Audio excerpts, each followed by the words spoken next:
Sensitivities are our body's normal reaction to specific things it thinks about perilous.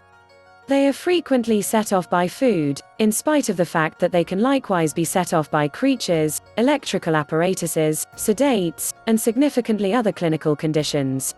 What many don't understand is that these hypersensitivities are some of the time brought about by some different option from their opinion. For example, chocolate hypersensitivity is commonly the consequence of neither cocoa nor some other fixing in chocolate. It's really brought about by cockroach bits in the chocolate. Here are 9 additional models, not which are all affirmed or perceived by clinical science. A few people gripe of being sensitive to chocolate. In any case, as prodded above, individuals who think they are oversensitive to chocolate are most likely really susceptible to the cockroach parts that frequently end up in chocolate. The cockroach parts being referred to are ground up. You'd figure ground up bugs would be sufficient purpose behind the Food and Drug Administration to fine the chocolate producers. However, the FDA really allows them have a limit of 60 creepy crawly parts for every 100 grams of chocolate. The normal chocolate bar has 8 parts. Cockroaches regularly end up in chocolate at cocoa bean ranches, where they sneak into the collect. Ranchers as of now utilize a few pesticides to keep them under control, however would require more on the off chance that they needed to dispose of the bugs totally. That would mean your number 1 chocolate would be loaded up with pesticides, which is more perilous than bits of cockroaches.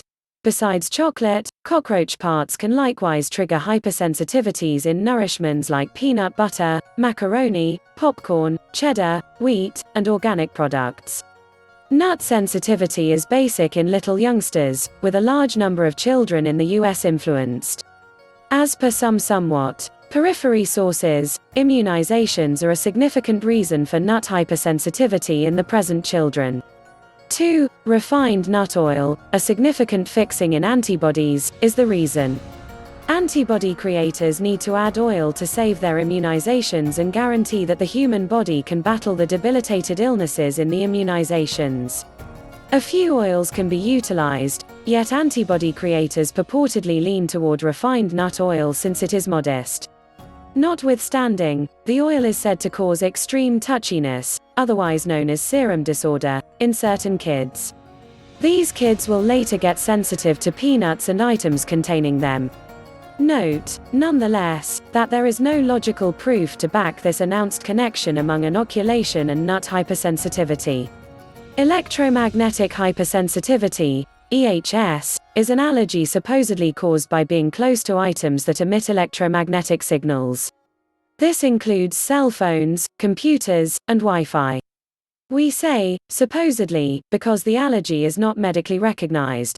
The World Health Organization, WHO, insists EHS is not a real medical condition, even though it agrees that its symptoms are real. Dr. James Rubin, a psychologist at King's College, London, believes EHS is real but is not caused by electromagnetic fields. A 2009 report on 46 studies into EHS indicated the sample groups could not determine when the devices emitting the electromagnetic signals were on or off. Nevertheless, people have continued to claim to have the allergy. Sufferers claim electromagnetic signals cause severe headaches, nausea, fatigue, and dizziness, which disappears when they leave the vicinity of the offending device. In Massachusetts, the parents of a 12-year-old sued his private school, claiming that the school's Wi-Fi caused several EHS symptoms, including nosebleed and heart palpitations, in their son. Curiously, doctors could not diagnose the supposed ailment because it disappeared when the boy was out of school. In France, a woman suffering from EHS left her home to live in the mountains to escape from electromagnetic signals. The parents of a 15-year-old UK girl blamed EHS for their daughter's suicide. They claimed the Wi-Fi signals in her school left her disoriented and sick, causing her to take her own life. It is impossible to become allergic to air conditioners. People who think they are allergic to air conditioning are actually reacting to whatever is in the air conditioner blows. The so-called air conditioner allergy is often caused by pollen, dust mites, dander, mold, toxins, bacteria, viruses, air pollution, or toxic chemicals. Air conditioners do not create but only spread these allergens around the room. Pollen enters the building through open doors and windows or via the clothes and shoes of people entering the building. It could also be from the plants inside the building. Toxic chemicals are often expelled from certain products like household cleaners. 5. Pregnant women are often advised to ingest a number of vitamins and minerals to have a healthy baby. Folic acid, also called folate, is one of the most important. It is basically the artificial version of vitamin B9. Women are advised to ingest folic acid in the first trimester, first 3 months, of pregnancy.